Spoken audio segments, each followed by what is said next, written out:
I call this meeting of the Committee on Public Safety, Finance, and Policy to order. There is a quorum present. Welcome back, everybody. It's nice to see you, although you've changed sides, so I'm going to be really confused tonight. I'm just going to say that. Before we get to our agenda, I do have a couple of announcements to make. We do have a new committee legislative assistant. Christian Lawrence is here. Welcome. We're happy to have you. We also have two new committee pages. We have Maddie Ryan and Connor Beckel. Welcome. Happy to have you as well. Thank you. And coming on an evening right out of the gate. We appreciate it. And then I just wanted to go through a few housekeeping items tonight. Most importantly, everyone here today must be seated when they are in the hearing room. Room 10 has been provided as an overflow room if this room becomes too crowded. There will be no standing or sitting in the walkways or aisles, and if you need any further accommodation, please communicate with the sergeant's staff. Signs are not permitted in the hearing room. I don't see that being an issue tonight. And then no outbursts, no clapping, any kinds of disruptions. And so with that out of the way, members, we do have one bill on the agenda, but before we get to that, I believe we have some minutes to approve from a long, long time ago. Chair Becker-Finn, would you like to move approval of the March 30, 2023 minutes? Yes, Madam Chair, that is my motion. All right, any discussion? All those in favor signify by saying aye. Aye. Opposed? The motion prevails and the minutes for March 30th, 2023 are approved. All right, our next item on the agenda is our only item on the agenda tonight, and that is Representative Frazier's bill, House File 3489.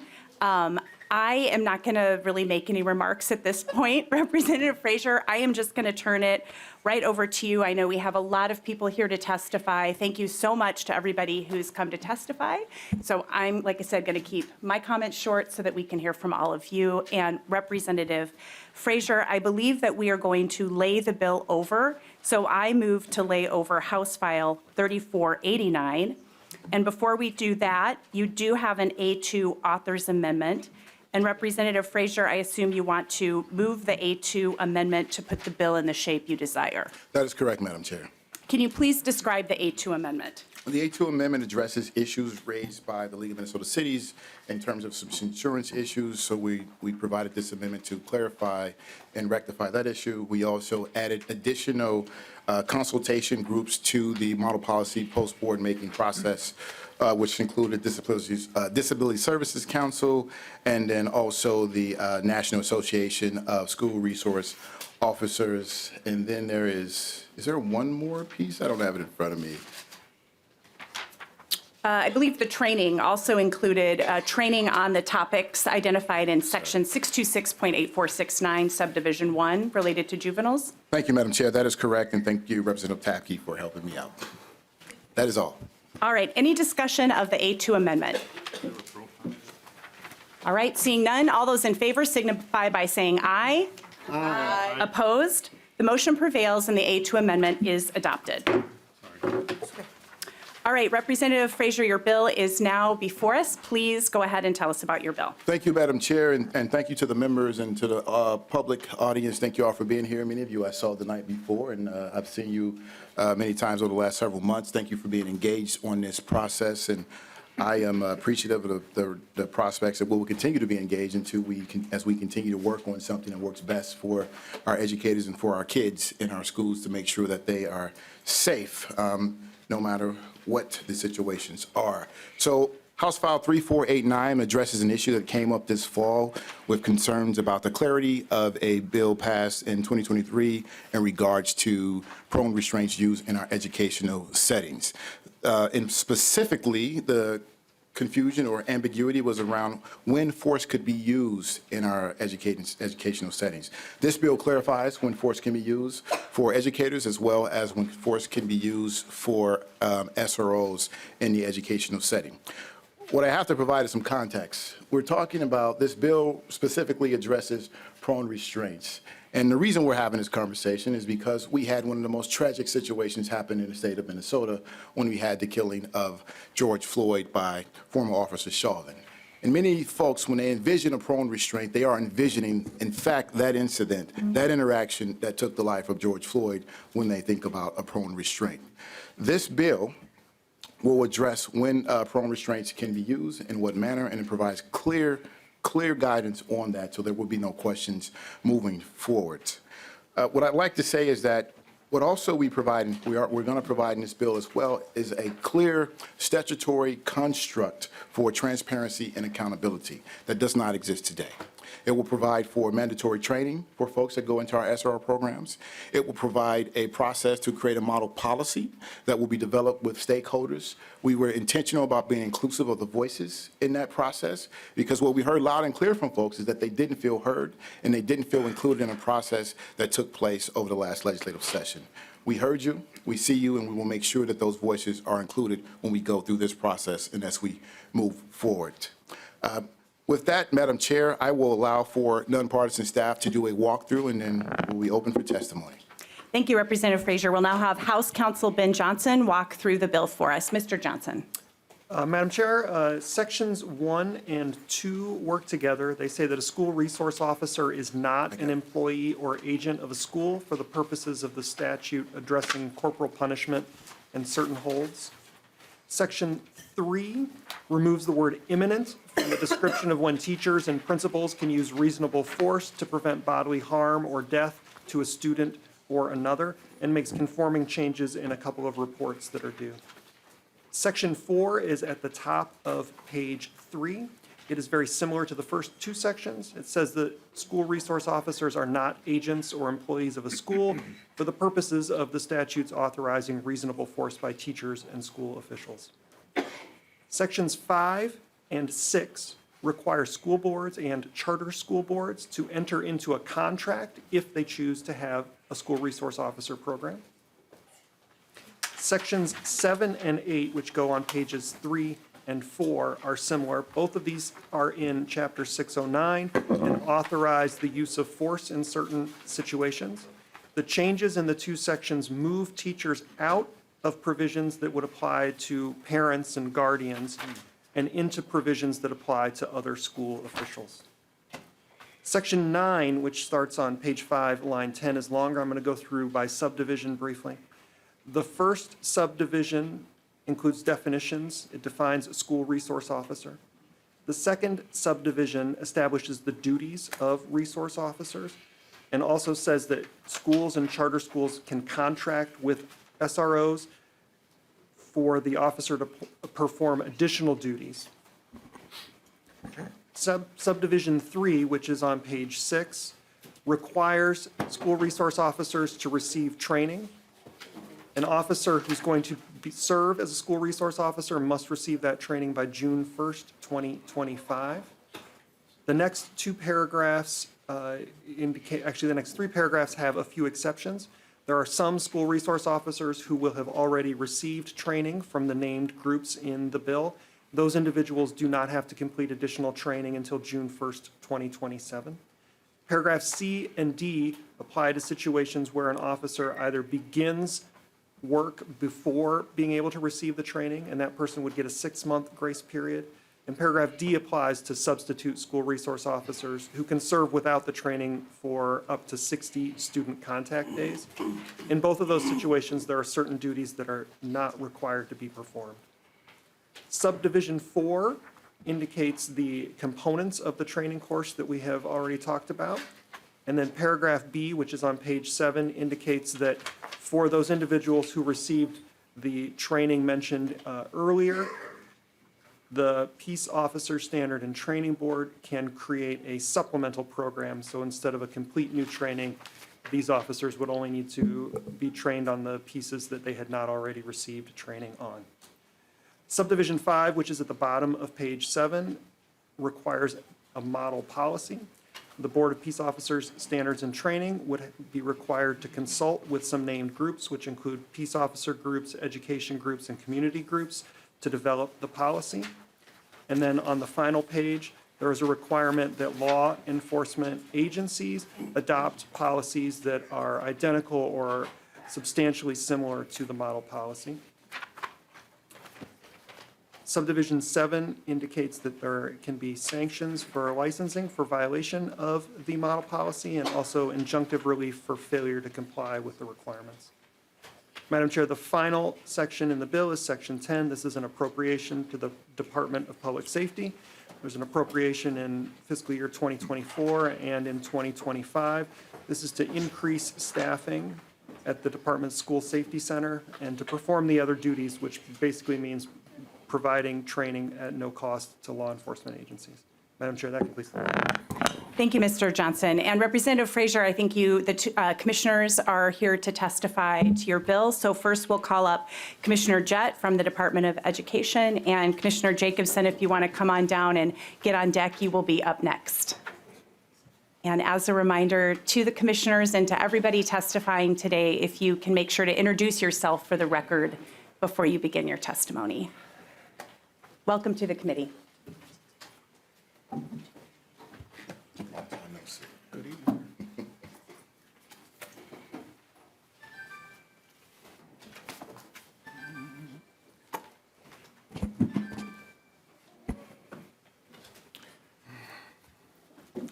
Madam Chair, members, good evening.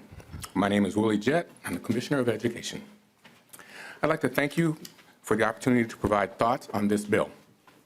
Before we begin, I want to express my gratitude to the individuals and the organizations who provided thoughtful input into this proposal over the last months. I also want to thank the authors, legislators, and members of the administration for their collaborative work. While our perspectives on this bill may vary, I appreciate our common focus and commitment to prioritize the health, safety, and well-being of our students and school communities. As some of you may know, I spent many years serving as a school and district administrator. Part of our work as school administrators is to ensure the safety of our school environments, including de-escalating situations. However, we occasionally require assistance from our law enforcement partners, specifically school resource officers, if there are significant safety concerns. SRO programs, when done well, are rooted in relationships that prioritize the health, safety, and support of young people. This bill ensures all SROs throughout the state have the training necessary to create these relationships. SROs are viewed as essential to maintaining safe and secure learning environments, and the data from the 2022 Minnesota Student Survey tells us that an overwhelmingly majority of students from all demographic groups value the SROs in their schools. For 9 years, I served as the superintendent in St. Cloud area schools. We spent those years in partnership with our local police departments to co-create the roles, responsibilities, and guide rails for our school resource officers. Together, we prioritize safety, which stems from relationship and connection. We focused on the clarity and consistency of roles, including restorative practices and community-based, non-punitive supports and responses. We all recognize that SROs in schools can be a complicated conversation that requires honest and careful consideration. And it's essential that we provide the clarity through this bill to ensure the health and safety of our school communities. Thank you. Thank you, Commissioner Jett. Next up, we have the Commissioner of the Department of Public Safety, Bob Jacobson.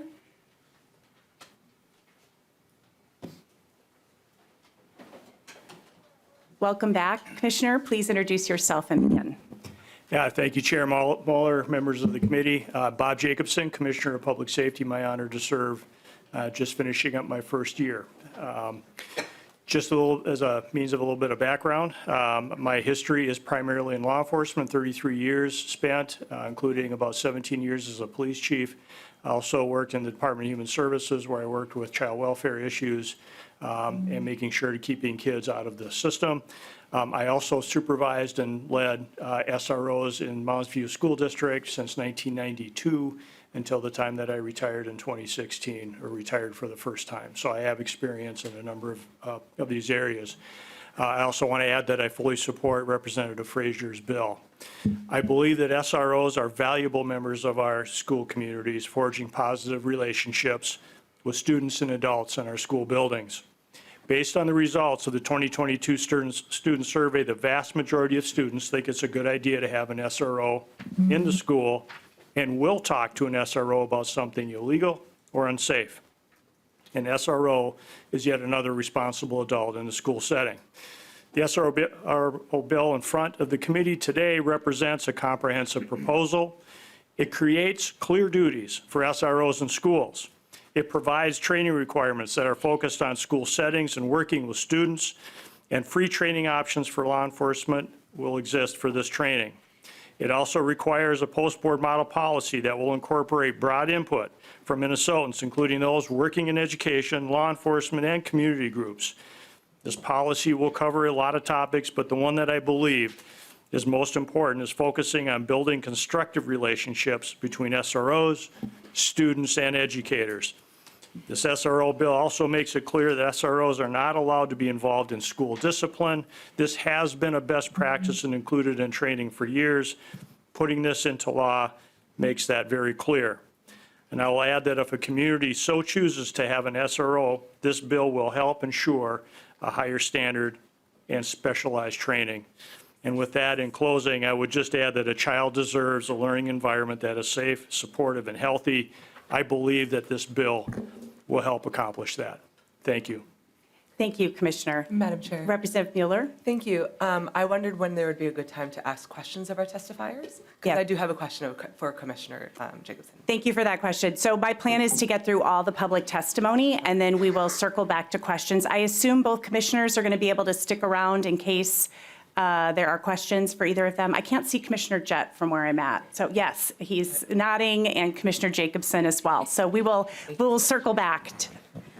All right, we have a number of people from the public who have signed up to testify in advance.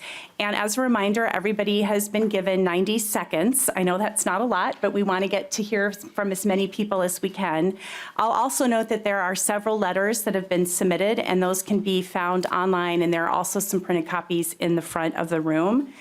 The first set of testifiers, and what I'll do is try to call the person who's on deck and then, or the person who's up and then the person on deck so that we can kind of keep things moving. We have several students from Robbinsdale Cooper High School. If all of you students want to come down now, we've got Candace Lewis up first. And then on deck, we have Darian Munan, Chad Hill, and Jamvon Rush Reese. So if you all want to come, and you can sit behind the testifier table too until it's your turn.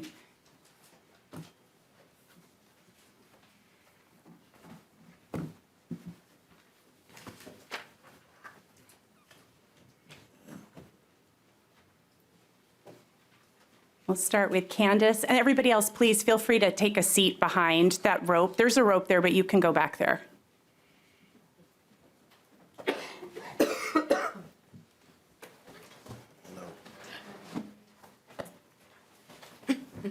Hi, welcome to the committee. You can introduce yourself and then begin your testimony. Okay. Good evening, Madam Chair and members. My name is Candace Lewis. I'm a senior at Robbinsdale Cooper High School. And of course, a label of authority is not all defining, especially when it comes to a student deciding why they feel SROs are necessary in school. That label isn't anything close to what you can even imagine. It's not only the relationship they have, but it's also those qualifications that come with it. It's conflict resolution, it's that cultural competency, especially from a school that's as diverse as mine. It's very, it comes from a place where it's very nice to have people who understand what it's like to have differences in the world, and when you're in a place that's just so different sometimes, it's just nice to have people you can talk to about those experiences and have a certain input with law enforcement that you usually don't see. There's also the de-escalation of situations that we usually don't want our hall monitors to have to deal with, which creates that domino effect when it gets into classrooms, ends up disrupting our learning time, ends up hindering what our teachers have to do or what the students have to do, which is to learn when they go there. There's just so much when it comes to school, and of course, school is basically another community, and it takes a lot to make the school work, and it takes a lot to have everything running through that day, and I feel like SROs are a piece of that puzzle in the school as well, and I feel as though they play a big role as much as everyone else as staff, and they are more than officers to me. They are staff. They are people who do their job extremely well. They are effective in their situation because they are there. That's what they've been trained to do. They understand the situations they have to deal with, and I feel as though they are very, very necessary for us in our everyday life. Thank you. Thank you so much for your testimony. Next, we have Darian Munan. You did a good job, Candace, kicking us off, so thank you so much. Welcome to the committee. Please introduce yourself, and you can begin your testimony. Hello, Madam Chair and members. My name is Darian Munan, and I am part of the Robbinsdale Cooper High School Multicultural Advisory Committee. I would first like to start off by just saying, me as a Black teen woman in high school, safety is an important factor in my life. I love to be able to walk into my schools and feel safe and know that there are SROs present who are watching me to make sure that I am safe constantly throughout the day until I leave out that building. With the SROs being gone, you feel that lack of safetiness and that lack of comfortability walking into your school knowing that someone is watching out for you and that you can be safe throughout the school day. It has the lack of relationships with the students, knowing that that comfortability of having that relationship with an officer isn't a modern thing that you see these days between teens. Teens and officers usually aren't as comfortable around each other. But at Robbinsdale Cooper High School, you can tell that the teens and the SROs that are present at our school have that relationship. And they're able to trust them and to rely on them that you can be safe throughout Cooper every single day of your life. And having the SROs not there, it also interrupts our educational process. Parents aren't feeling safe sending their students and they're sending their kids into our schools knowing that there is no type of security there. We can't risk our teachers and staff and admin's life knowing that they are not prepared to handle any unsafe situation. We have to trust that our SROs can do that job. And without them being there, we are risking the lives of students, right? The lives of admin, the lives of staff, and that's just not right. I should be able to go to Cooper and go to my school and feel safe throughout the entire day. And that's why we need SROs back in the building. Thank you. Thank you. Thanks for your testimony. Chad Hill, you're up next.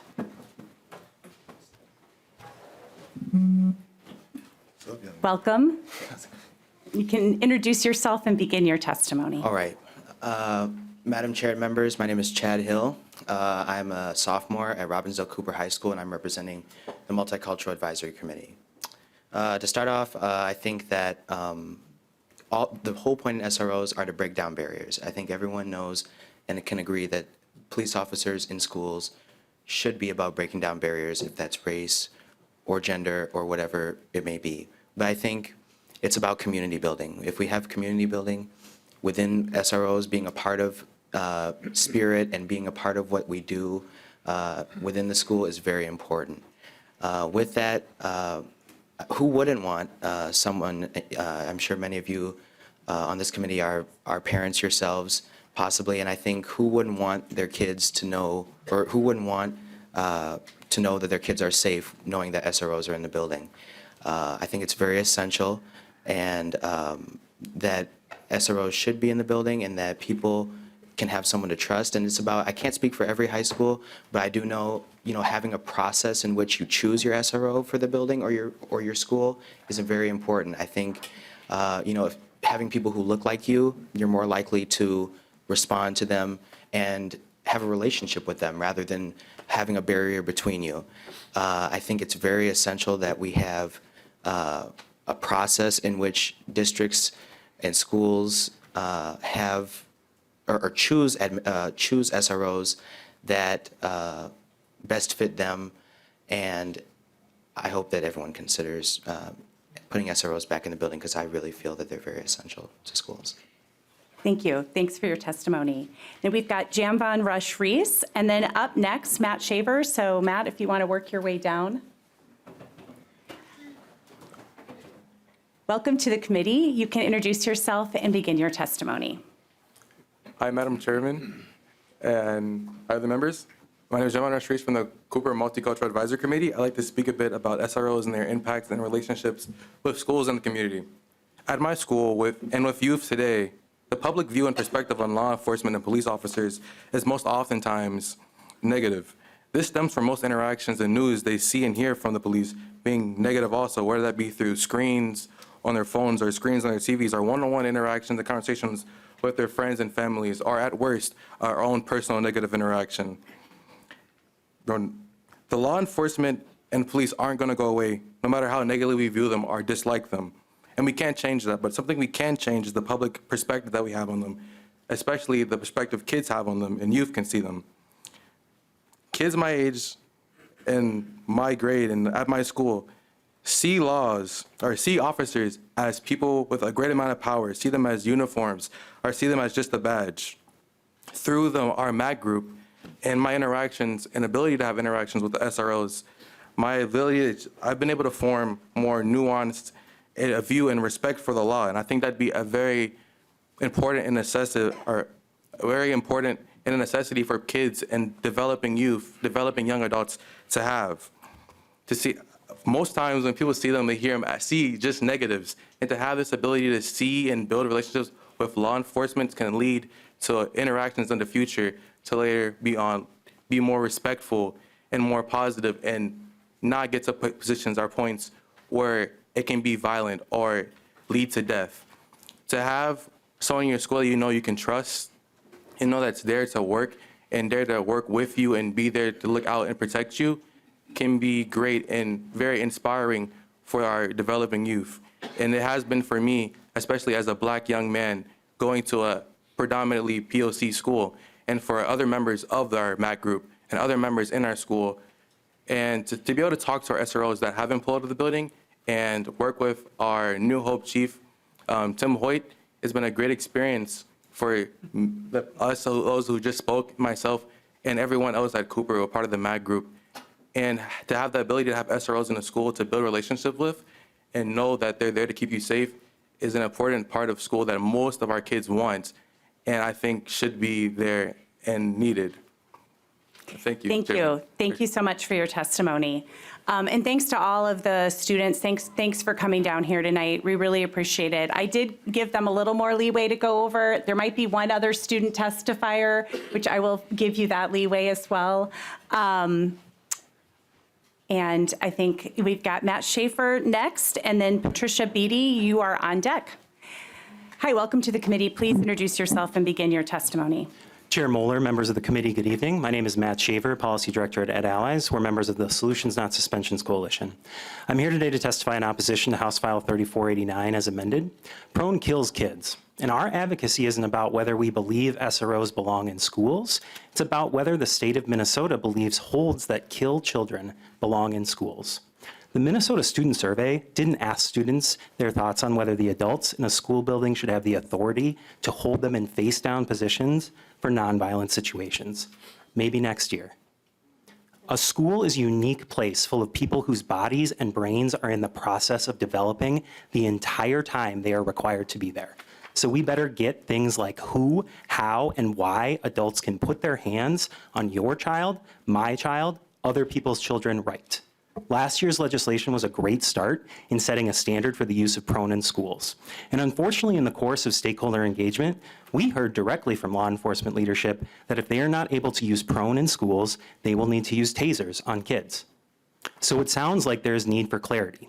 So let's clarify the intent of the law by updating the chokehold ban in 60906 with the language in 121A to explicitly say SROs may not use prone restraint in schools unless there is imminent threat of bodily harm or death.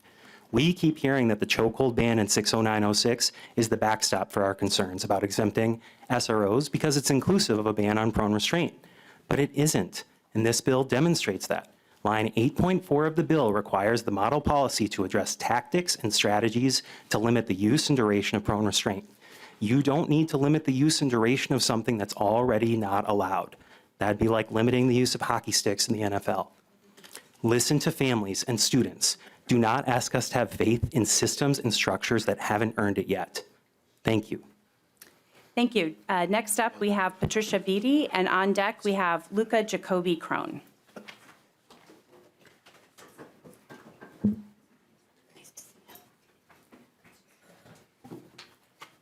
Welcome to the committee. Please begin your testimony after you introduce yourself. Thank you. Good evening. I'm Patricia Bey. I'm the General Counsel with the League of Minnesota Cities. I would like to express a thank you to the committee for the opportunity to be heard And a special thank you to Representative Frazier for his efforts and leadership in this, as well as Chair Moeller and the other legislators who has helped with this legislation. At the outset, I want to make sure it's clear the League does not advise its member cities to take part in SRO programs, but we do support the authority for cities and school districts to enter into these agreements if the local community desires. We do appreciate the amendment that's being presented here today. It does address many of the concerns, significant concerns that were raised by the League. Specifically, we are raising them on behalf of our members with police departments. Not every city has a police department. The amendment does clarify and answer a number of questions that we had and concerns that we had, particularly with respect to any new risks or civil liabilities that potentially could be created by this legislation, and we appreciate that.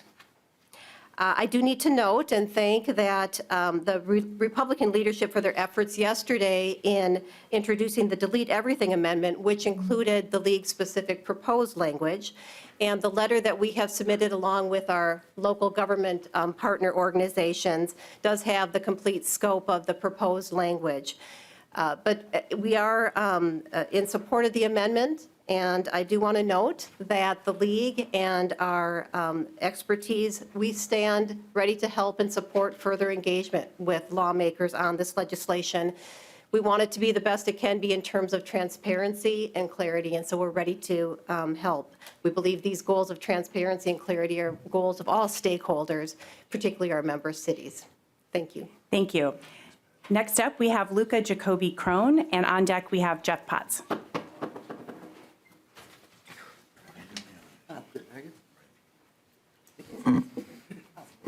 Okay. Hi, welcome to the committee. Please begin your testimony. Thank you, Chair Mueller and members of the committee. My name is Luca Chon. I'm a representative of the Minnesota Youth Council, which is a group of 36 youth that is supposed to represent all 8 districts of Minnesota.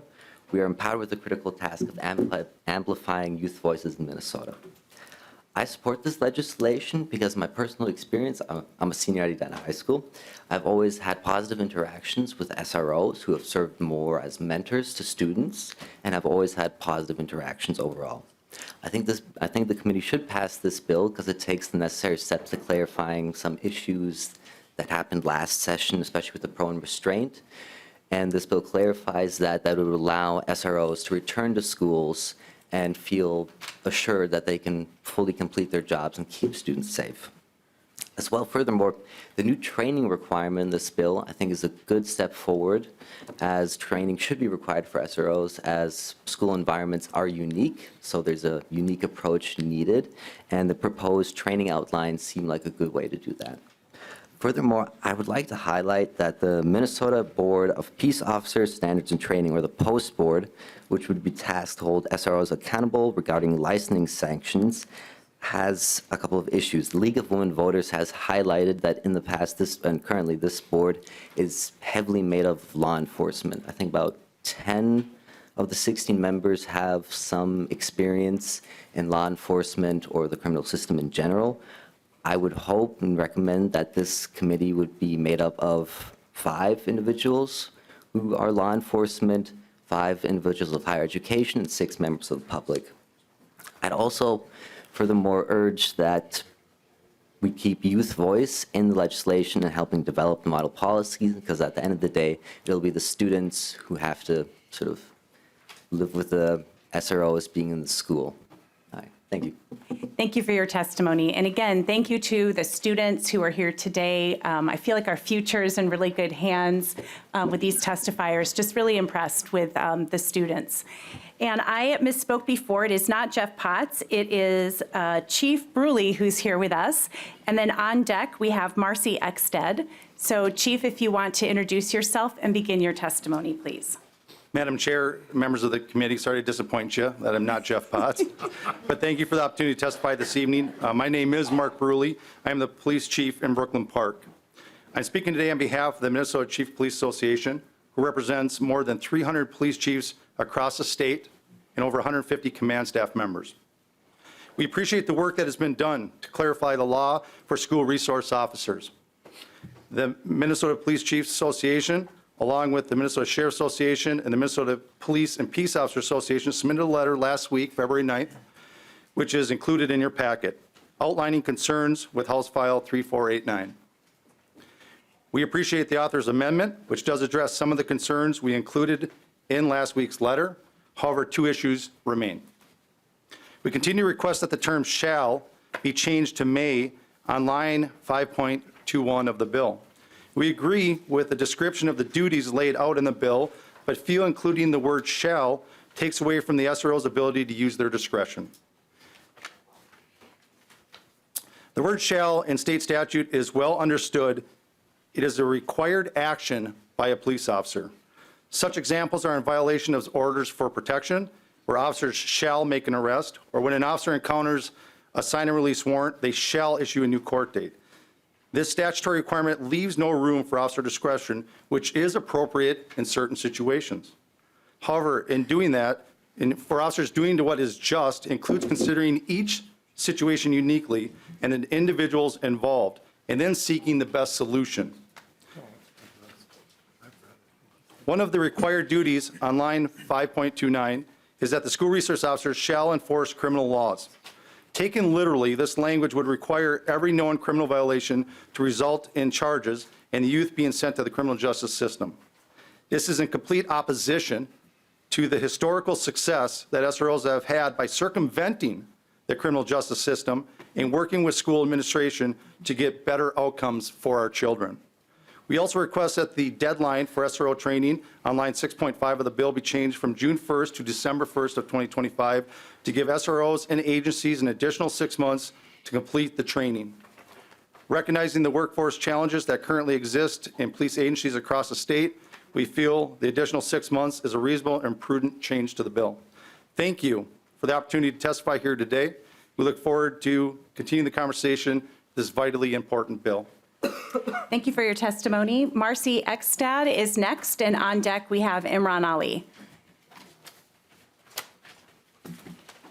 Welcome to the committee. Please introduce yourself and begin your testimony. Hi, I'm Marcy Exed. I'm a research assistant with the Minnesota Justice Research Center. We're a community-based research nonprofit focused on reimagining the criminal legal system.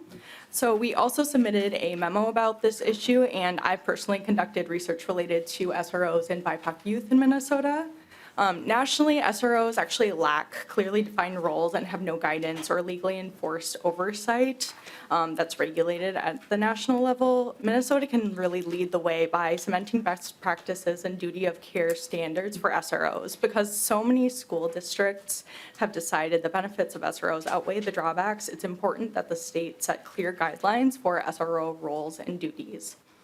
We encourage that work that is engaging community stakeholders that's already underway continue, because it's really important to listen to those most impacted by this bill. Establishing standards would allow this model, and really it should be reflected in the bill that this continue with community engagement. And the post board really needs to set parameters for SROs with input from vital stakeholders, especially parents, students, educators, and law enforcement.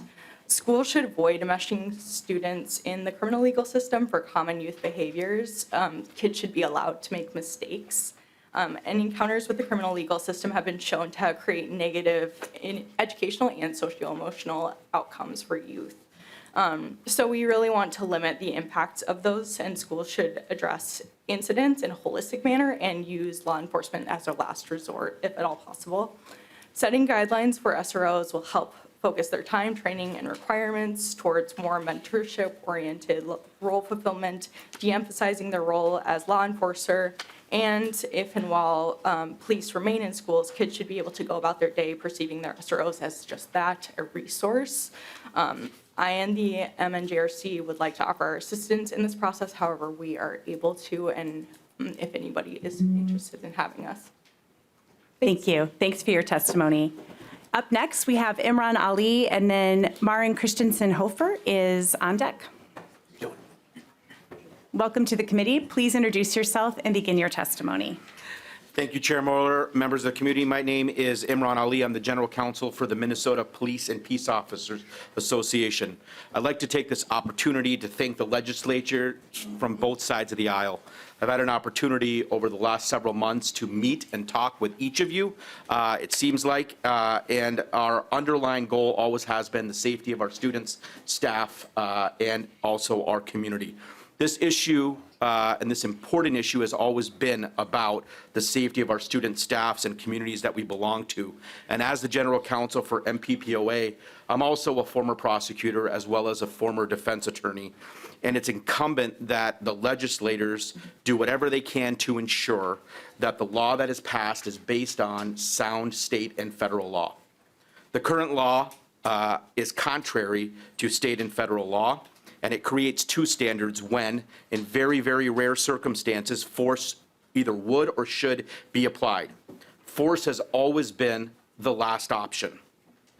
For the new law, as drafted, it returns that legal standard that officers in our state have been trained on. In a time when policies and procedures and law matter the most to law enforcement, we must not act out of passion or ideologies. Rather, our decisions should be apolitical and rooted in common sense with the proper application of the law.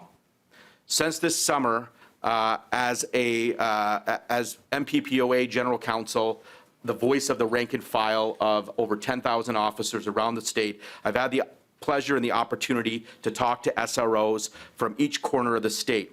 Those that are out want back in but are frightened under the current law. And those that are in are also worried about what the future is with the law in flux. They all love students. They love the staff, and they look to build and foster relationships with their respective student body. And we so eloquently heard from at least 4 or 5 students today about that very, very important role. But all SROs agree that there can only be one standard, that standard that's prescribed by the law, that's also incumbent in our policies and procedures in the state of Minnesota. This amendment to the law solves that issue and would assuage concerns that SROs around the state would have. There have been a lot of discussion about Mr. Ali, I'm sorry to cut you off. I have let everybody go over 2 minutes a little bit, but we're getting way over now. Do you have like a wrap? We know you're an attorney, Mr. Ali. So if you have a wrap-up sentence, that would be great. Madam Chair, may I have 2 wrap-up sentences, and they're short with no commas. Quickly. Okay. There have been a lot of discussion about certain holds, those in which an airway of a person is restricted. This practice has already been banned in 2021, and law enforcement has been trained on this. This applies to every single citizen in the state, including students. And any talk that students would be at risk with the passage of this new law from Representative Frazier is simply not accurate. Thank you, Madam Chair, members of the community. Thank you. Committee. Thank you. All right, we've got Marin, Christensen, Hofer, and then Shae Daringer on deck. Welcome to the committee. Please introduce yourself and begin your testimony. Thank you so much, Madam Chair and committee members. My name is Marin Christensen Hofer. I'm a parent of a child with a disability. I'm the executive director of an organization called the Multicultural Autism Action Network, which serves families of children with disabilities in our multicultural communities. And I'm here tonight for one reason and one reason only, and that is that 79 children have died from restraint-related fatalities. 38 of those were specifically from prone restraint. This is not a safe procedure. The way the law is written right now, what is being proposed is it makes an exception for law enforcement and security.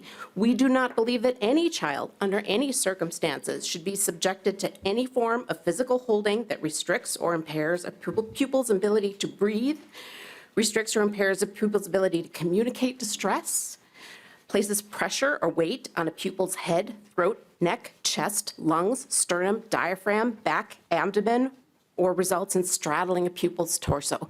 There should be no exception to that for law enforcement. I'm asking you here to consider, the needs of our children. You have a very difficult decision to make, prioritizing the wants of law enforcement over the needs of our kids. And I would ask you to just be very thoughtful about that decision. Thank you. Thank you.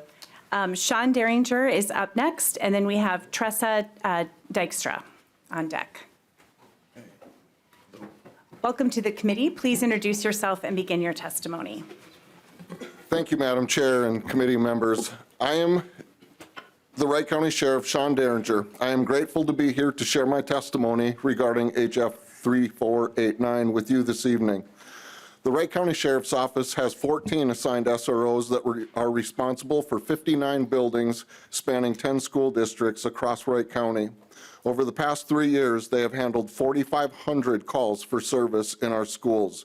Many of these calls are fights, assaults against students and staff, sexual assault, possession and use of drugs, overdoses, thefts, criminal damage to property, online bullying, and threats, just to name a few. The mental health of our student body is a contributing factor in many of these situations. Last year, after we learned of the passage of this legislation, I felt that law enforcement, and specifically our SROs, were put in a very difficult position. I asked my staff to pull data from the previous school year and learned that we had 3 use of force incidents that may have been questionable given the parameters of the new law. Based on that data, several meetings with my county attorney, school administrators, and other stakeholders, I made the difficult decision to keep our SROs in place. I believe that the vast majority of their time is spent building and fostering relationships and being a positive role model within the school setting. To add more credit to our SROs, I offered all of them a temporary reassignment, which they all declined. I would like to personally thank Representative Frazier for showing an interest in having these conversations and talking about the impacts of last year's legislation.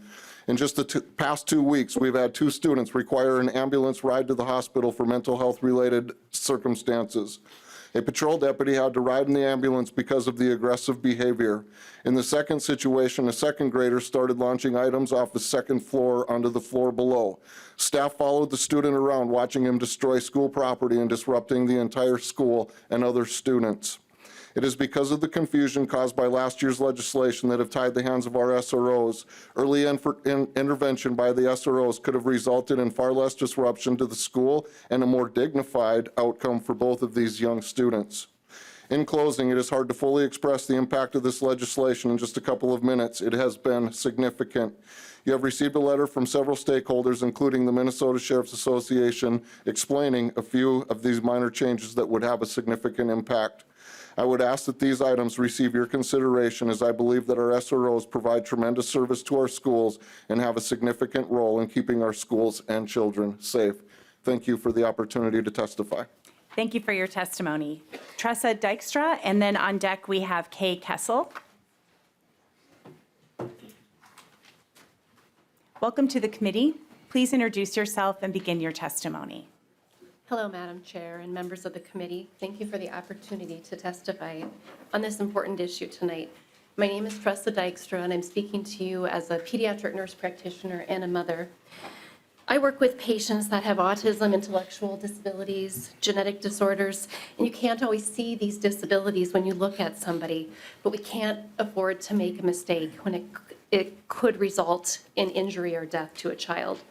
Death from prone restraint occurs due to cardiac arrest. In other words, compromised breathing and circulation can stop the heart. Pressure in the neck and chest decreases cardiac output and ventilation until a body can no longer compensate. Children with developmental disabilities are at increased risk of cardiac arrest because of their inability to communicate problems and low muscle tone.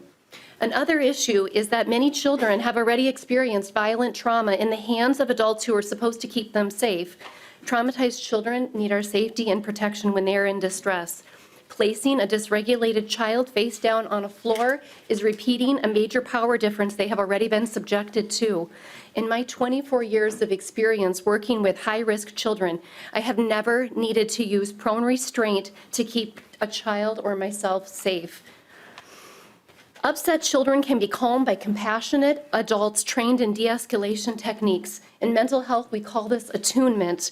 When a child experiences attunement in loving relationships, they can begin healing, and a healed child becomes a healthy adult, employee, etc., who does not continue the cycle of violence. I want to also speak about my experiences as a mother to children with disabilities. My disclosure is that I have children who look like me and children of color. Our family's experience mirrors the disturbing data that shows children of color are more likely to experience harsh punishments than their white peers. My education and my whiteness have not protected my children at school. We have experienced serious lapses in judgment that have left lasting marks. We are aware of persistent discrepancies in educational outcomes for the children of Minnesota, and we can be certain that prone restraint would be disproportionately applied to children of color. Prone restraint Ms. is a Dykstra, yes, sorry. We're Sorry. well over 2 minutes now with you two. Sorry. If you can wrap it up, please. Thank you. If we want to make Minnesota the greatest state for the nation, for children, then we must be willing to prioritize the safety of all children. Thank you very much. Thank you for your testimony. Kay Kessel, and then we have Katherine Pringle up next.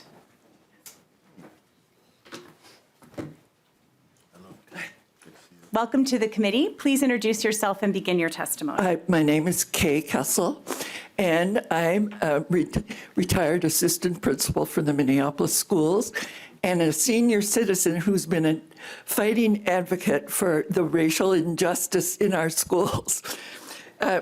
Legislators, I am a retired assistant principal for the Minneapolis schools and was at Roosevelt High School for 2 years when the gangs came into Minneapolis. Emerson School then, which had an alternative high school program for students who were kicked out of our high schools. I was there for 2 years and we had many tough kids. And Willerine Beasley and I were the administrators and we had no police.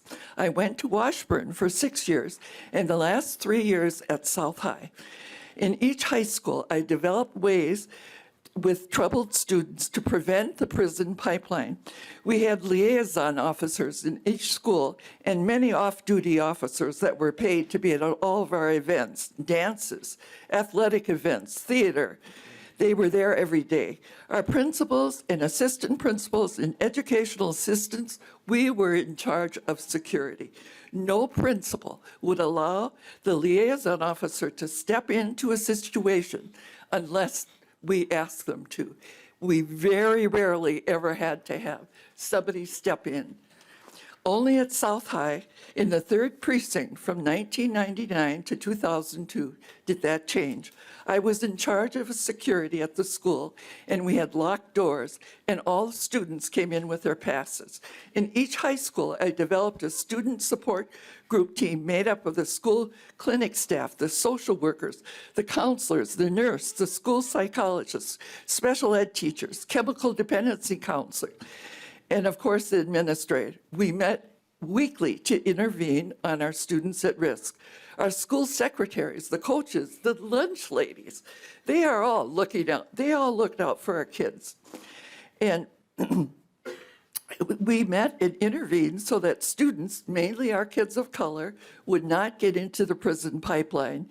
Your own colleague, Representative Aisha Gomez, now a significant legislator. So I was need one of our to students. cut you off here. We are well over 2 minutes. If you can give us a wrap-up comment, please.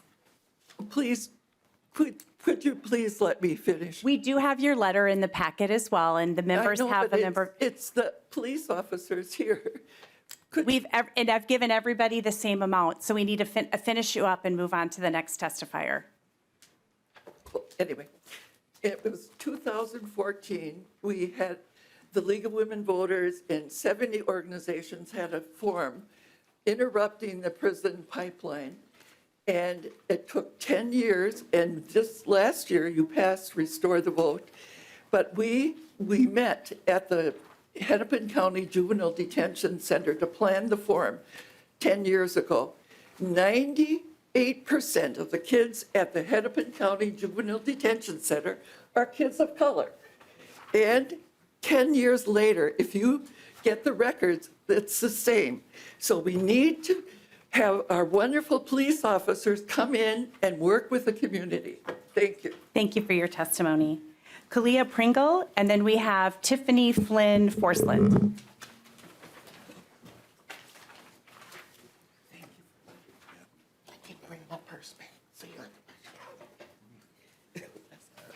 Welcome to the committee. Please introduce yourself and begin your testimony. Thank you, Madam Chair. My name is Kulia Pringle. I am the Minnesota State Director for the National Parents Union and a member of Solutions Not Suspensions Coalition. I'm also a former educator. I'm here today because the struggle to keep Black bodies safe is a never-ending duty and a reality. As a parent, the legislation proposed to make exceptions to SROs is sad, heartbreaking, frightening, and disappointing.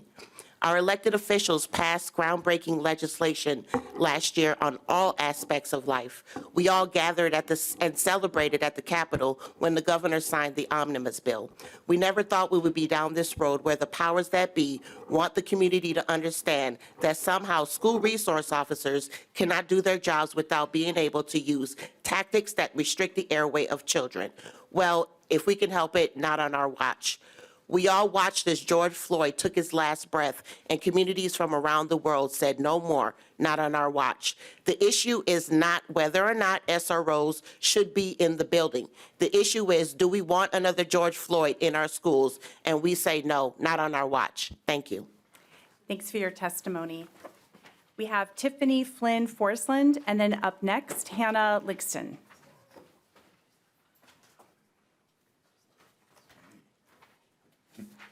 Welcome to the committee. Please introduce yourself and begin your testimony. Tiffany Flynn Forsland. You scared me with that 90-second. Well, I've given everybody, it's gotten a little bit over 2 minutes, so we'll start over. We can begin now. Okay, so I have my one speech that I wrote up that you probably have. I am longtime educator, parent, now have grandbabies. And I can say personally in my family, I can feel lucky that my children, my birth kids, there's not much melanin in them. I didn't have much to worry about with them. But now I work with at-risk children, BIPOC children of color, almost 100%. Those kids I worry about. I know what I went through due to my melanin and my skin, and a lot of things were not pretty. And when you're dealing with racism, as we do in Minnesota, it is a tough place to be when you are a person of color. I have 27 students I work with every day. They think I don't like them because I'm trying to gear them for the real world that they're going to enter into. It's a tough place. They don't completely understand it themselves. I feel that there is going to be a certain day, a certain attitude, a certain officer, a certain kid, and it's going to be a bad result. And so with that, I am against the bill, and I don't think any child should have to witness that or experience that trauma. Thank you. And you actually did do 90 seconds, so thank you for that. All right, now we've got Hannah Lixen and then Malika Eben. Welcome to the committee. Please introduce yourself and begin your testimony. Thank you. Good evening, Madam Chair, members of the committee. My name is Dr. Hannah Lixen, and I'm here on behalf of the Minnesota chapter of the American Academy of Pediatrics. As pediatricians, it's our priority to ensure the health and well-being of children and youth in Minnesota. Prone restraints are harmful to children both physically and emotionally. It is my medical opinion that use of a face-down, forcible prone restraint does limit the ability of a child to breathe. We therefore ask that this committee vote to maintain existing language that restricts prone restraint use by all adults, including law enforcement officers in Minnesota schools. Prone restraints restrict the ability of a child to inhale, limiting the delivery of oxygen to the body, which can lead to brain damage, and also can limit the ability to exhale, which means that carbon dioxide builds up and is converted to acid in the bloodstream. This leads to toxic metabolic acidosis, which can cause irregular heart rhythms and cardiac arrest. Prone restraints also amplify the fight or flight reflex, leading to elevations in heart rate and respiratory rate and increased physical agitation. So instead of helping an already upset child, prone restraints worsen their immediate emotional state and can lead to subsequent trauma disorder.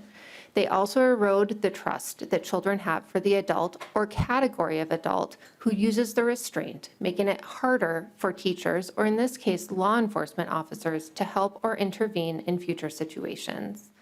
Because of the negative impacts of prone restraints, all other modalities of de-escalation and restraint should be used prior to resorting to such a grave action, with their use reserved for emergency situations, as already stated in the law. Law enforcement officers should be held to just as high a standard as all other adults when it comes to ensuring the safety of our children. Please vote to maintain this protection and ensure that schools can remain a safe environment for all Minnesota children. Thank you. Thank you. Thanks for your testimony. Malika Eben is here, and then we have Jessica Webster, and then the last person is Susan Montgomery, so you can both come down. Welcome to the committee. Please introduce yourself and begin your testimony. Thank you, Chair Moeller and members of the committee. My name is Malika Eben. I am the Executive Director at the Legal Rights Center in Minneapolis. We're a nonprofit public defense firm. We've been representing youth and adults in Hennepin County Criminal Court for over 50 years. I would like to just remind this committee and urge you to really consider the testimony that you've heard from so many people who are focusing on the issue of prone restraints. That is what community is concerned about. That is what young people are talking about when they want to have conversations about safety in their building. When we talk about prone restraints, you heard the doctor just mention this, we're talking about babies, our children, face down, unable to ask for help. That is unacceptable.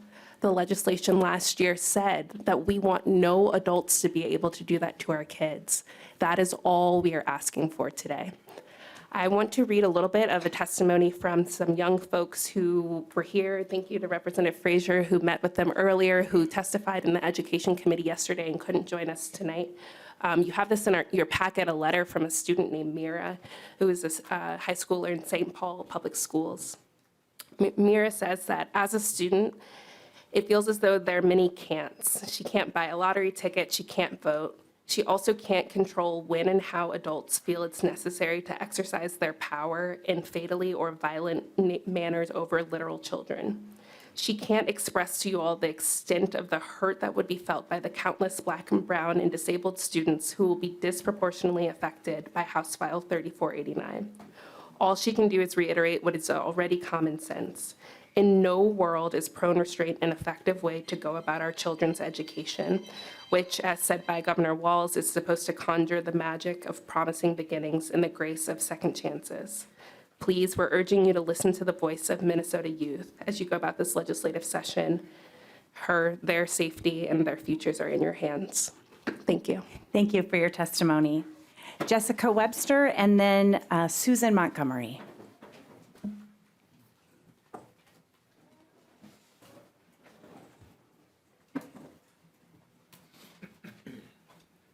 Please introduce yourself and begin your testimony.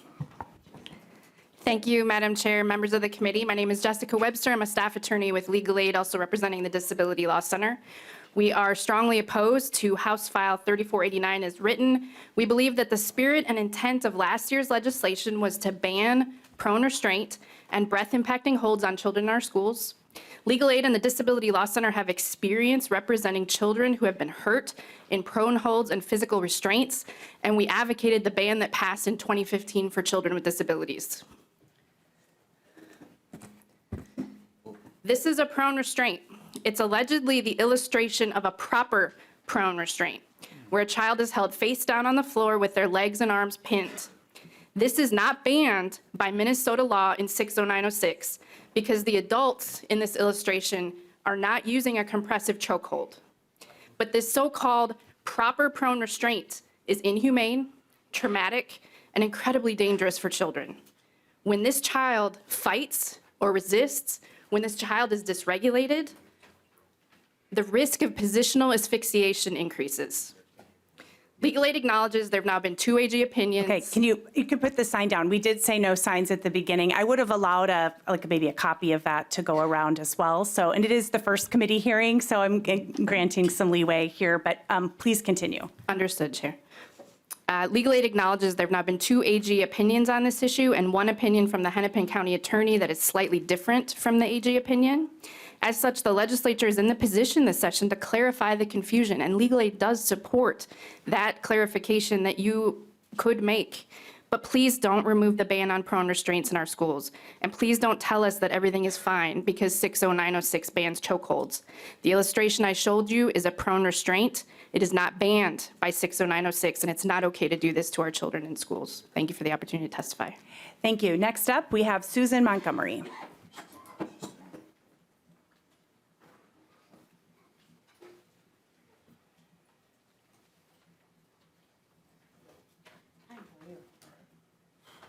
They saved the best for last. Welcome to the committee. Please introduce yourself and you can begin. Good evening, Public Safety Committee. My name is Susan Montgomery. I am a community and education advocate for students and people with disabilities. I am also disabled. I'm here tonight to share my story as a parent to a child who is now 19, but was a product of the cradle to prison pipeline via having an IEP in the state of Minnesota. You might ask, why does the SRO subject matter to me if he is no longer in school? Well, my son was abused terribly while going to public school here. I truly believe his trials and tribulations today are because of what happened to him when he was younger. For years while he was receiving special education services as a young black male, he was put in restraints like air restrictive holds and other horrible torturous acts. Most of the incidents turned out to be illegal prone restraints or excessive amounts of restraints, just for being a kid. Excuse me. Going to school was a death sentence for my son and many other kids with disabilities, especially brown and black students. I have testified numerous times to different committees to fight on this issue and spread awareness over the years. Kids are severely injured, traumatized, and even killed because of this. Having an SRO in school will not help the situation either, especially if they are biased.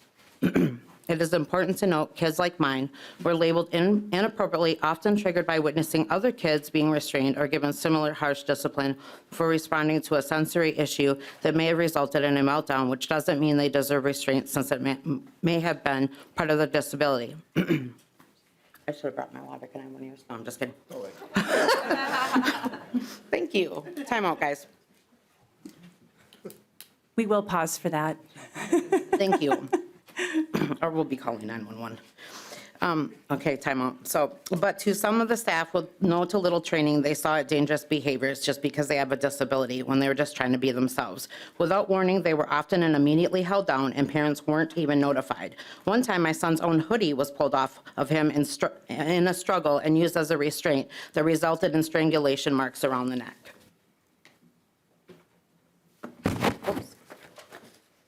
The principals often signed off on these, even if they did not have full knowledge of the policy and procedure or what was going on in their school. My son had autism, PTSD, asthma, and GERD, so this could have easily killed him. Another time, he was thrown face down at a conference table in a small room filled with adults. Most on top of him, when he tried to tell them he couldn't breathe, they counted down how long they had left and it would be okay for. One staff even responded, "If you can talk, you can breathe." So he tried to respond to this torture and had a reaction that they didn't like. They called the cops on him and had him arrested. He was written a citation of a felony. He was only 6. And that was illegal. We are well over 2 minutes now, so if you could wrap up. Sure. Please. Do you think this helped when people that look like him are held down and murdered on live social media by the type of cops, especially during a pandemic? Grown men are told by cops, if you can talk, you can't breathe. It is more trauma and pain onto our youth and community. No one deserves this. School is supposed to be a safe space for learning, not torture. Please say no to SROs and restraints in our schools. Thank you. Thank you for your testimony. And thanks to everybody for your testimony tonight. And I just want to apologize. I know we're trying to get as many people here to testify as possible. And so I'm not trying to be mean or cut people off. We also have limits on how long we're allowed to be in this space because they're live streaming. There's a lot of staff here. And that's why we're just trying to keep things along. But a lot of people have submitted letters as well. We will take a look at those as members of our committee. So again, just want to thank you all for being here. And members, we will try to get done tonight by 8:10. We did get started a little late. We are going to move now to the amendment and then member discussions and questions.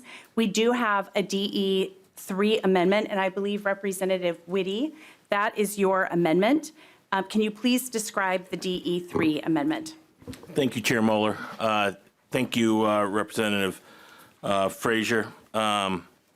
My amendment significantly improves the underlying bill by incorporating recommendations from law enforcement and cities The amendment maintains excluding SROs from the definition of an employee or agent of a school district, maintains limits on school employees' use of prone restraints, maintains removing imminent from a teacher's ability to use reasonable force to prevent bodily harm or death, reinstates the ability of school employee to use reasonable force to prevent damage to property, a request that came from educators and school administrators, maintains excluding SROs from the changes to authorize use of force in schools, maintains the definition of a school resource officer, replaces the word shall with the word may to describe the contractual duties of an SRO with a school district or charter school, a request made by law enforcement associations in cities, maintains language prohibiting SROs from using force or authority to enforce school rules or policies, maintains SRO training requirements, but allows training by Minnesota School Safety Center SRO training or national SRO training to qualify without requiring additional training the post board is required to develop in the underlining bill. It replaces the post board with the Department of Public Safety Safety Center as a primary driver of developing the SRO training courses. The School Safety Center must still consult with the post board. It authorizes DPS School Safety Center to approve supplemental training courses, and it deletes the unnecessary and troublesome model policy mandate that law enforcement does not want. It deletes the requirement that every law enforcement agency with an SRO must adopt the model policy, and it deletes licensing, sanctions, and injunctive relief on law enforcement agencies that do not adopt the model policy. It adds $250,000 appropriation in fiscal year 2025 for SRO training reimbursement to local law enforcement agencies.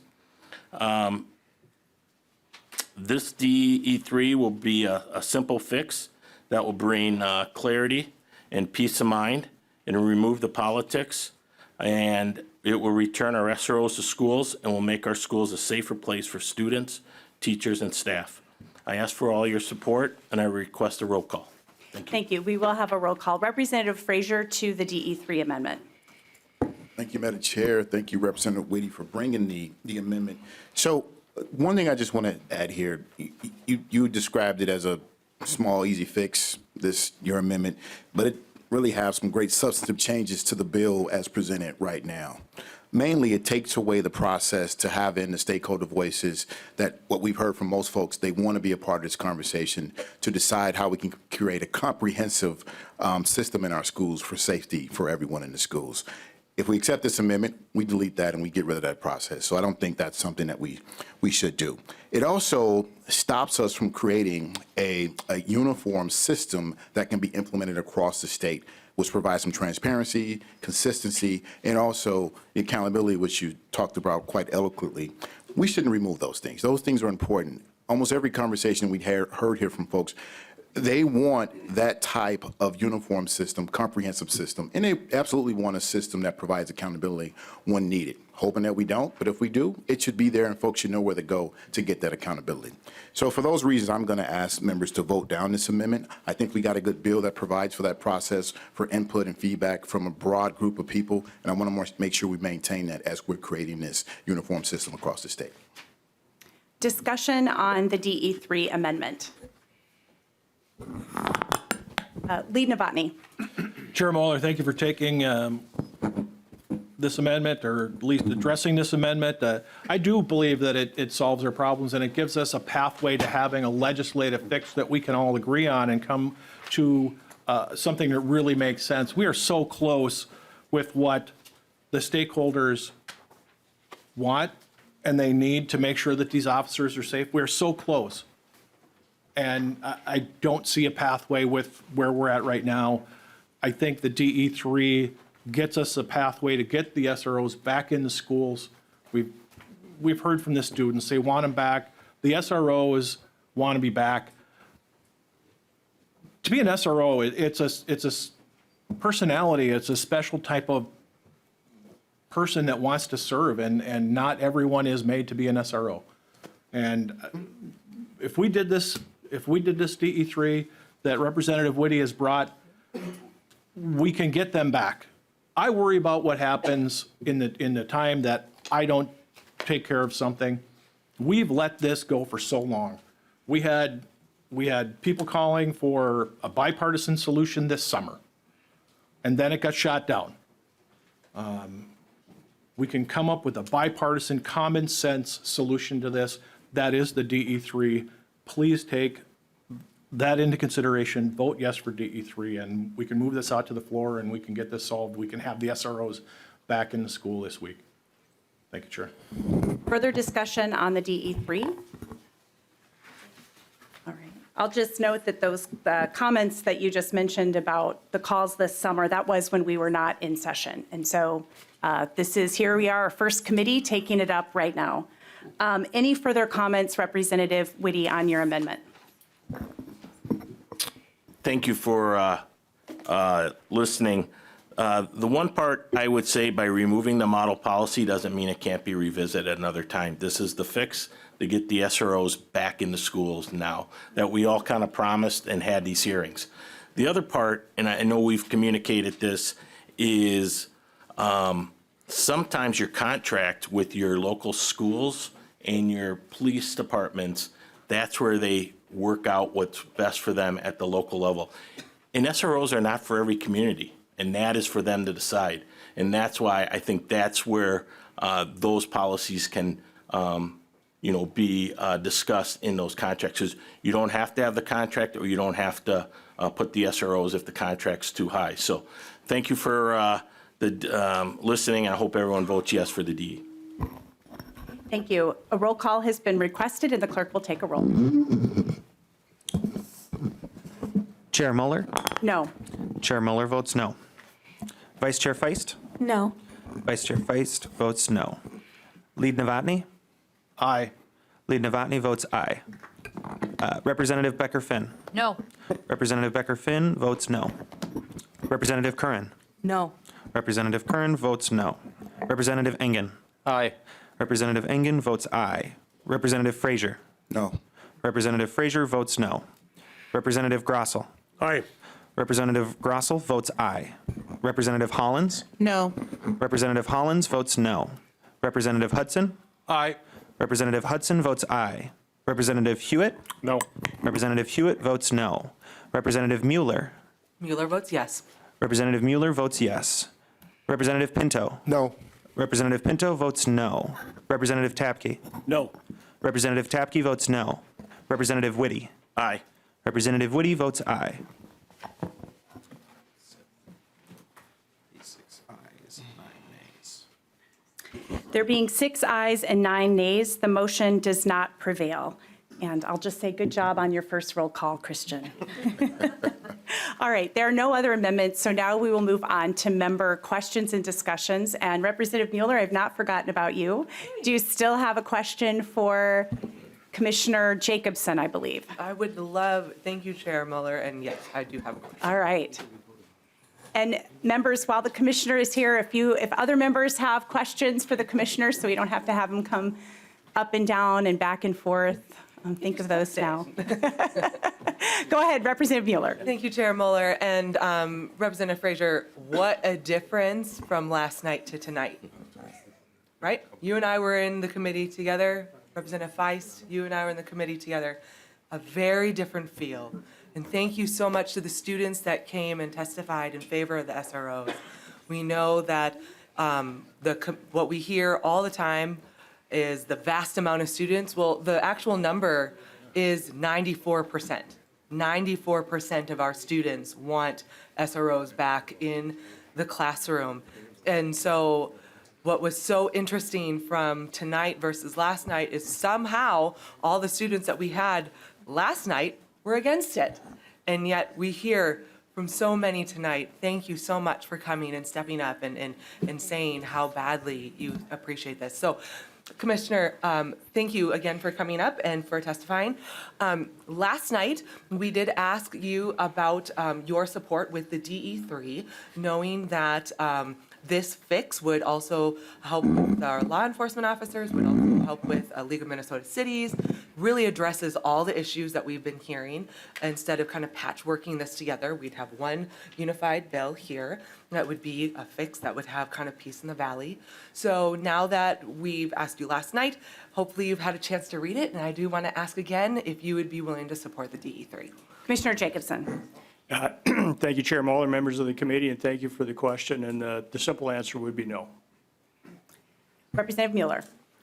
Well, thank you so much, Chair Muller. And, well, I appreciate you being very candid with us, and I thank you for being able to review that. I think it's important for us to remember that, as we've heard from the boots on the ground, what they would like to see in the bill, that that's what the DE3 was for, and so hopefully our conversation will continue. Thank you. Thank you. Representative Engen. Question for Commissioner Jacobson. Can you explain why you don't support the DE3?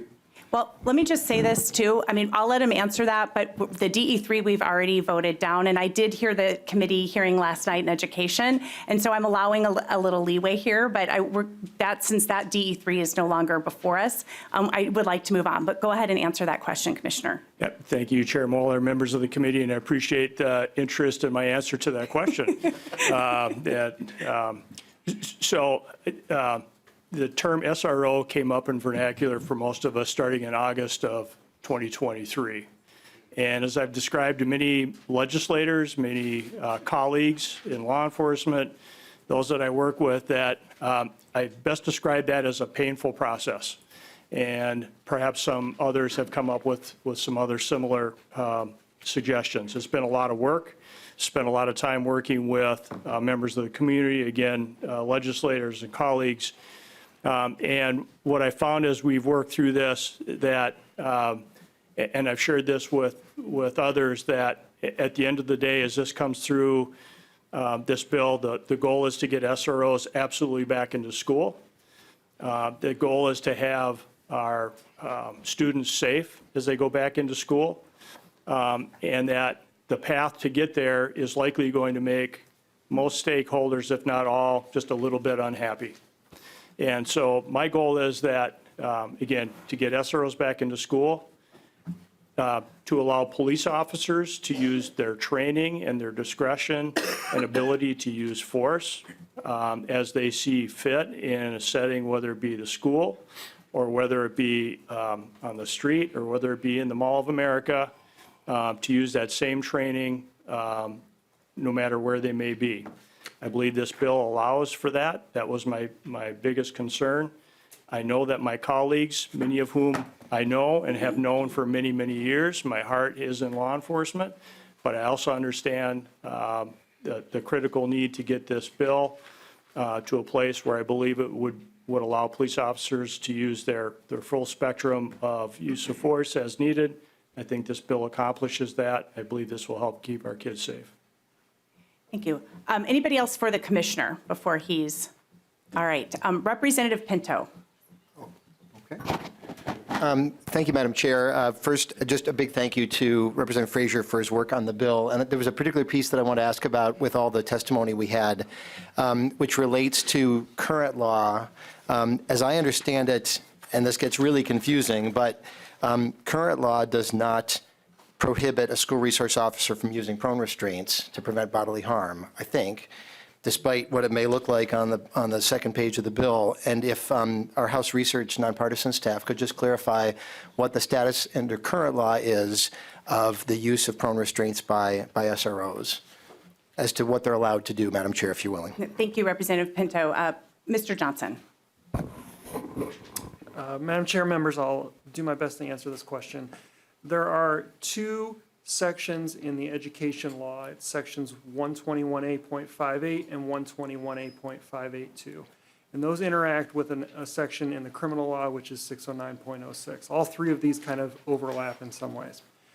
121A.58 says that certain holds, including prone restraints and the other holds you've heard described tonight, cannot be used by any teachers or other school officials, and it specifically says that that includes school resource officers. 121A.582 creates some exceptions for the use of those types of holds. What 121A.582 says is that in situations where it's necessary to use force to restrain a student to prevent bodily harm or death to the student or another, that reasonable force may be used. The Attorney General, in looking at this, issued an opinion, and part of the Attorney General's guidance was that essentially 121A.582 operates as an exception to 121A.58, meaning that when there is a situation that calls for the need to protect a student from bodily harm or death to that student or to another, that the only limit on the use of force is the standard of reasonableness. There are no specific holds that are prohibited. Keeping in mind that all of this relates back to 609.06, which has been in place as well for years.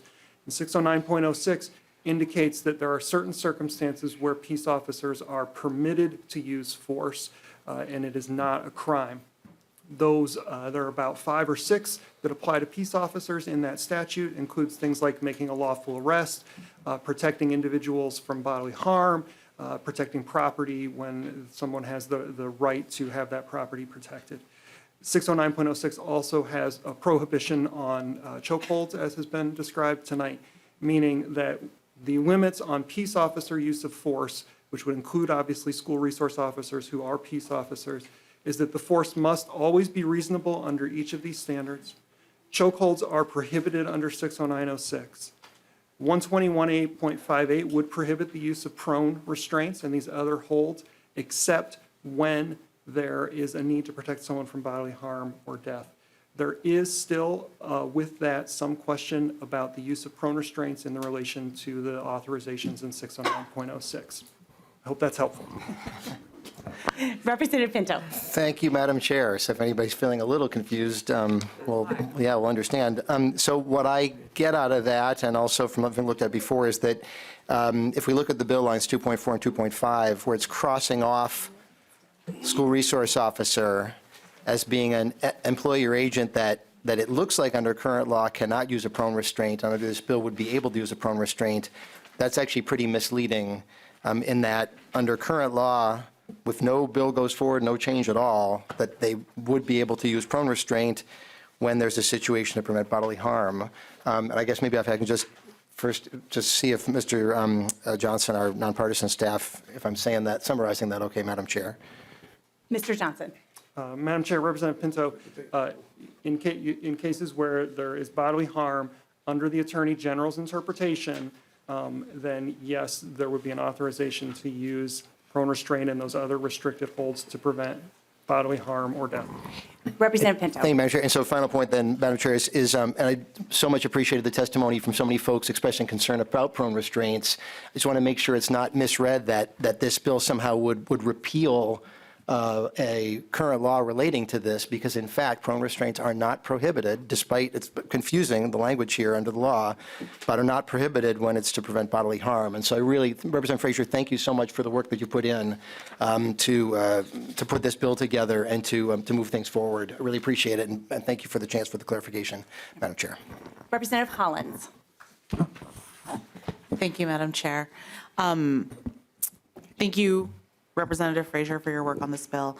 I do have some questions and I guess concerns in particular.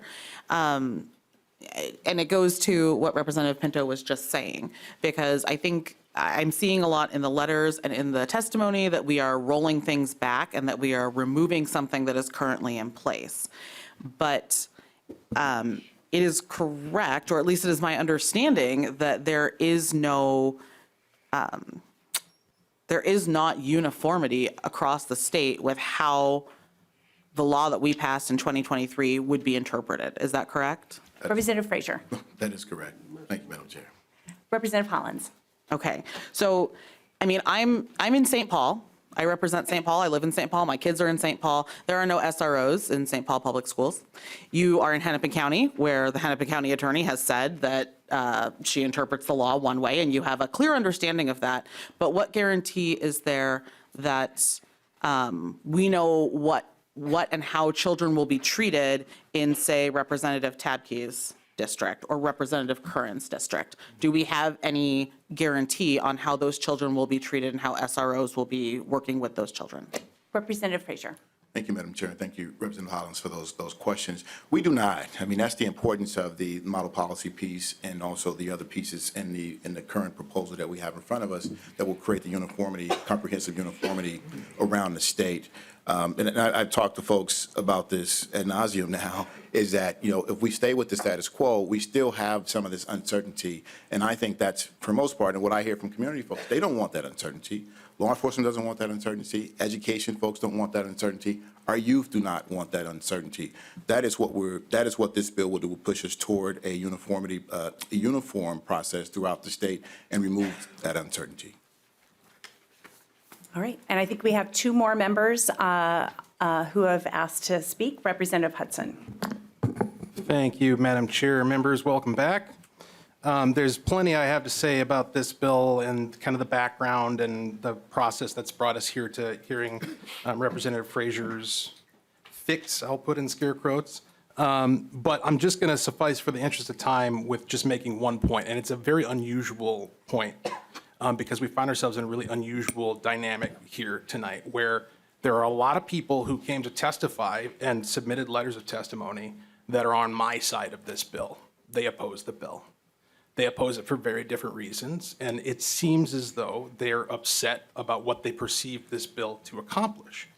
And what I noted, certainly during the verbal testimony tonight, was the degree to which you largely communicated through your nods agree with a lot of the points that they're making. And so I'm going to do something potentially unconventional, and I'm actually going to stick up for Representative Frazier and try to reassure you, if you came here tonight or if you're watching or you wrote a piece of testimony concerned about what this bill achieves and what it accomplishes, and you're afraid that we're taking away the ability to impose activist expectations upon law enforcement. That is not what this bill does. What this bill does is it takes the language out of statute that provides double restraint or two different standards for use of force for law enforcement, takes it out of the hands of this body and the legislature, and it puts it in the purview of the post board, who gets to make what Representative Frazier just referred to as model policy, and which was pointed out by Representative Whitty, is enforced under sanction, potential loss of licensure, and what have you. So what we're having here is a situation where, indeed, if you think that there's a separate standard that ought to be imposed in our public schools, you're going to get your opportunity. It just won't be here in a public forum as part of the legislative process. All you're going to have to do is influence your activist friends who have been appointed by the governor to the post board, and they'll be able to make up any rule they want and impose it under force of potentially losing licenses. So you should applaud Representative Frazier for accomplishing exactly what you want through means that don't involve the consent of the governed. Thank you. Representative Novotny. Chair Moeller, that was very well said, Representative Hudson. Chair Moeller, the problem that we have on this side is that we live in Realville. We live in Realville. Myself, several other the members on this side of the table have been in knockdown, drag-out fights. Fights that take place in a heartbeat, that you don't know they're coming, and in a second you have to make a decision. We've got lawyers that are well-versed in this bill that can't decide what it is. We've had the Attorney General and the county attorney for the largest county in the state, I don't know if I could say her name, so I won't, who can't even agree on what is the interpretation of this law.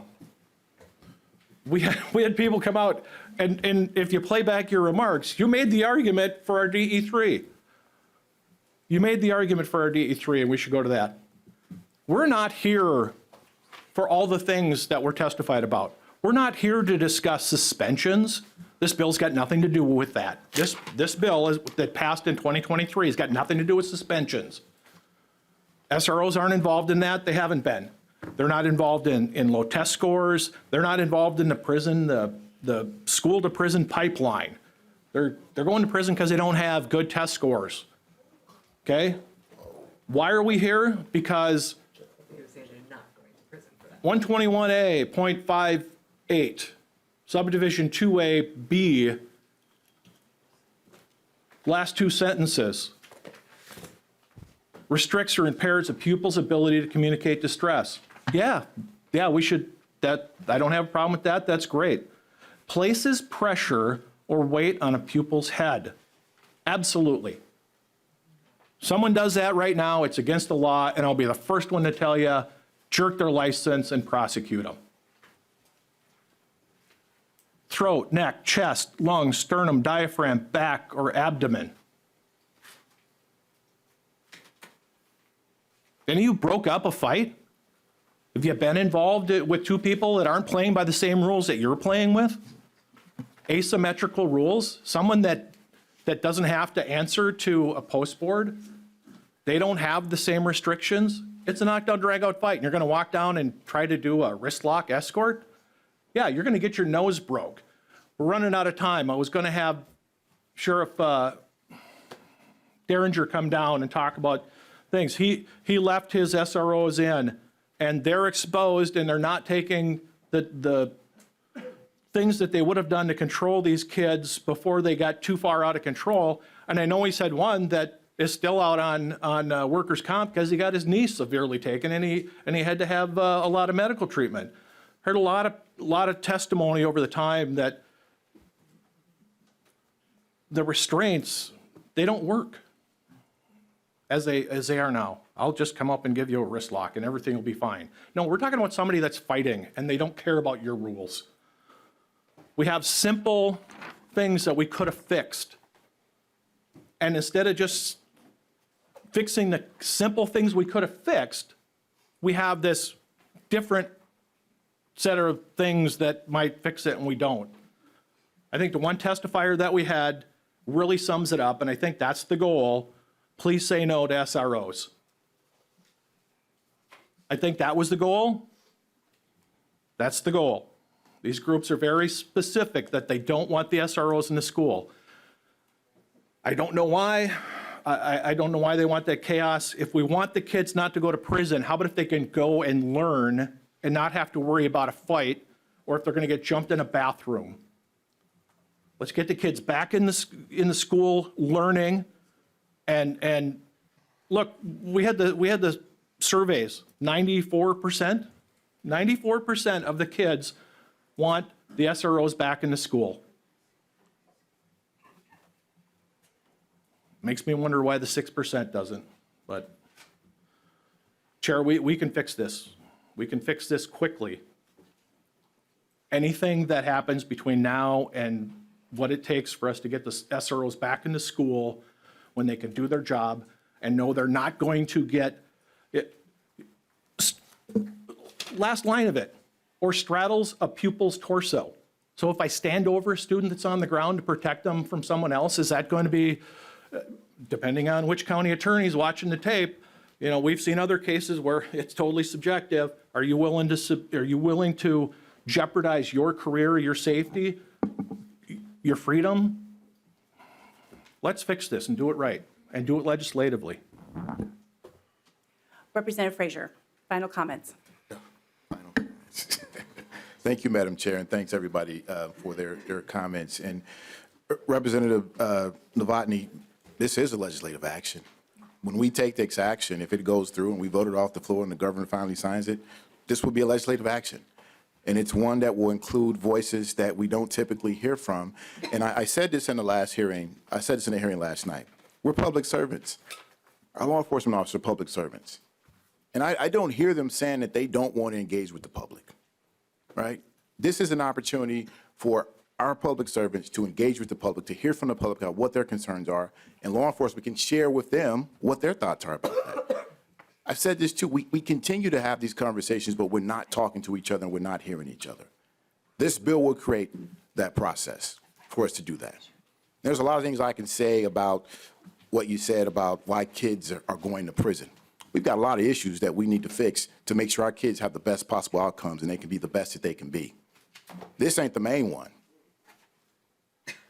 So to say that just because they go to school and they're fighting each other, that's why they're going to prison, they got low test scores. Why do they have low test scores? Those are the things we have to address. That's exactly what you said. Those are the things we have to address. Not this bill. That's not this bill, but that's what you said. But that is not this bill. There's other things we can work on together to address that. And I hope we can. But this bill is about creating some uniformity, creating some standards, and being clear about what the role of an SRO is in our buildings. And I think we can do that together. And I think we're going to keep working toward that, and I'm looking forward to getting to that point where we can come out with something that everybody can be appreciative of. Thank you, Madam Chair. Thank you. And Representative Frazier, I just wanted to give you my heartfelt thank you for all of the hard work and the leadership that you have shown on this bill, the countless hours that you have spent talking to many different stakeholders. Obviously, there's a lot of different opinions here, and I think you've done a really great job navigating all those discussions. And again, want to thank everybody for coming to the committee, submitting letters, either in support or against. We really appreciate all of the input from the public on this. And with that, I will renew my motion and lay over House File 3489 as amended. And that is all we have on the agenda this evening. We'll see you, members, on Thursday for our regularly scheduled hearing time. The agenda has been posted online, and this meeting is adjourned.